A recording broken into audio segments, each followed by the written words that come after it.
Saan ka nang galing, sir? Bisaya rin. Negros. Ayan po, no, ang layo ng narating namin mula doon sa kanyang bahay. Bahay ni Buboy ay nandito na po kami sa gitna, sa dulon-dulon na, no. Ayun ang tulay. So lumampas na kami sa tulay. Atagin ko na lang. Kaya lang, sir. Sige lang. Ayan po, no, nakita nyo, maglalakad na lang daw si kuya. Atake niya dahil di niya kinaya na magsagwan dahil sobrang lakas ng agos ng tubig. Kaya yan, atake niya lang. Ayan, inaatak na lang ni kuya kasi sobrang lakas ng agos ng tubig. So di kayang magsagwan. At kinokontrol ko naman dito sa may pader. Araw-araw ba ganito ang ginagawa mo? Inaatak mo na? Grabe, no?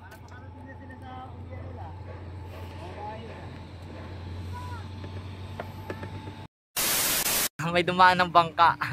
Kaya ang lakas ng alon.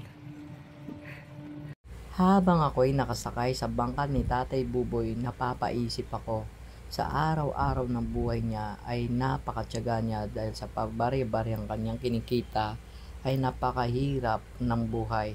At kung titingnan nyo sa lawak ng tubig na to ay napakadumi at napakaitim na tubig at samot-saring amoy hindi mo maintindihan.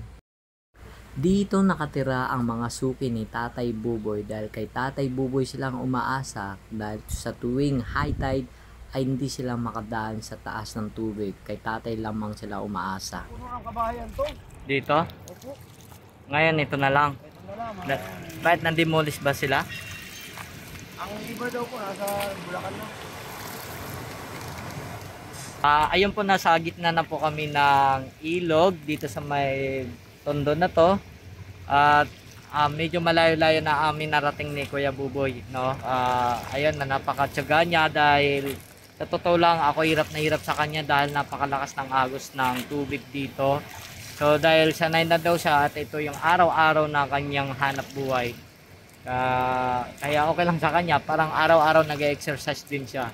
Pero mahirap lang Kuya Buboy dahil pag ganitong tanghalin, hirap, no? Pero sobrang hirap kasi ang hirap sobra, promise, pag mainit. Ay buti nga medyo malambot-lambot ang araw dahil alas 3 na eh. Kaya okay lang, pero pag tanghalin tapat ay hindi kakayanin to. So kanina po yun, nasa kabilang tulay po kami at ngayon ay ayan, alos parating na po kami. Ay, yung tulay na po yan ay ano po yan eh, C3. Pub na botas na, tama po kuya. Ayan, at saka nakikita nyo puro container po dito. Ayan.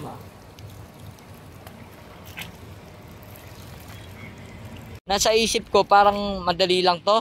Ngayon napagtanto ko mahirap-hirap din. Oo. Nagana ho talaga ba? Sana yan. Sana yan. Hindi, yung kung isipin mo, dali lang to kasi ano lang to eh, ilog lang to eh. Pero ang lakas ng agos ng tubig pala.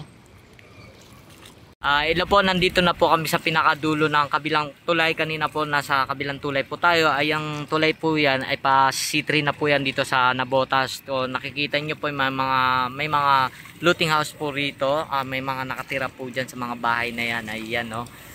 So yan, tahimik lang ang buhay nila rito. Sa ngayon mukhang wala akong nakikitang mga tao dahil mga puro aso na lang na mayroon dito sa kanilang mga bahay. Siguro pag bumabagyo, alas itangayin itong mga bahay nila. Ayun, no, napakababaw po rito, no. Mga burak na po yan. Siguro mga basura na yan, no, kaya masyado mababaw. Pwede na maglakad, kaso lulubog ka dyan. Malalim na sa dami ng basura, tambak-tambak. Ayan po, nakita nyo itong bahay na to, napakaganda, no. Sabi ni Kuya Buboy, ito daw ay dating bangka lumubog. So ginawa ng may-ari yata o tumira dito, ayan, nagbahay-bahayan na, napakaganda, no. Fresh na fresh ang hangin dyan, pero pag umuulan na malakas, medyo delikado. Siguro walang tao rito kaya wala, no, tahimik. Natutulog. Ayan na, galing.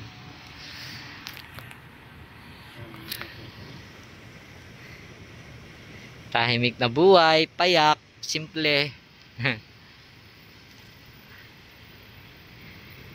Diskarte lang dito sa buhay Maynila, no? Kaya nga, no? Puro maputik na, sobrang mababaw po dito. Siguro sa dami ng basura, kaya naponduhan na. Ayan, sa ngayon po ay pauwi na po kami ni Kuya Buboy. Pabalik na doon sa kanyang tinitirahan.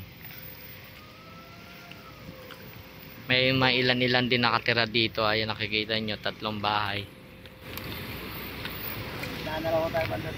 Oo, mababaw na rito eh. Tsaka mabagal ang tubig dito. Mukhang di kami makasagwan dahil burak na po yan, no? Sobrang dumi ng tubig, ang itim. Ayun, napaano na rin kami. So ngayon pabalik na po kami. Sobrang enjoy ko rito.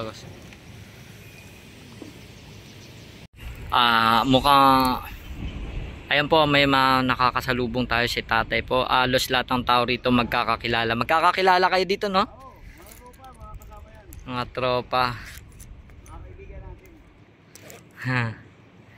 Kalakal.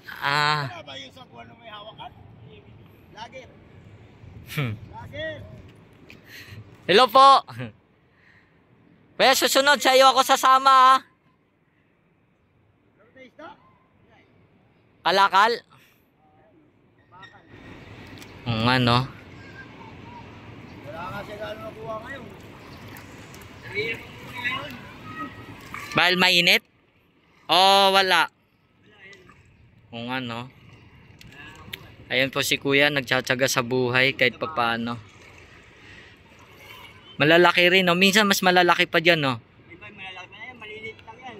Aabot na ng mga sandaan lang yan. Tsaka siguro hindi ikaw lang naman, di ba? Hindi ikaw lang na nangangalakal. Marami din nangangalakal. Oo nga, marami ni kayo. Anong galon dala mo? Ano yan galon mo, dala mo? Tubig? Kuya, susunod sama ko sa'yo, ha? Paligo lang din, paligo. Sana ako paano kita mahanap? Dito, tumadaan lang eh. Sige, hanapin kita, sama ko sa'yo. Salamat.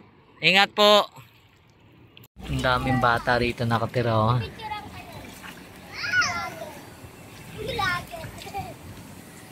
Ang cute nila.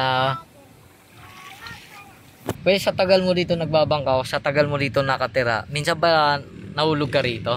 O, Kaya ngayon po nahulog ako kanina. kanina? Tinatawanan ako ng pasahero ko. Bakit ka nahulog? Nung kesa naman po mahulog yung Pasayro. bata. Ikaw na lang.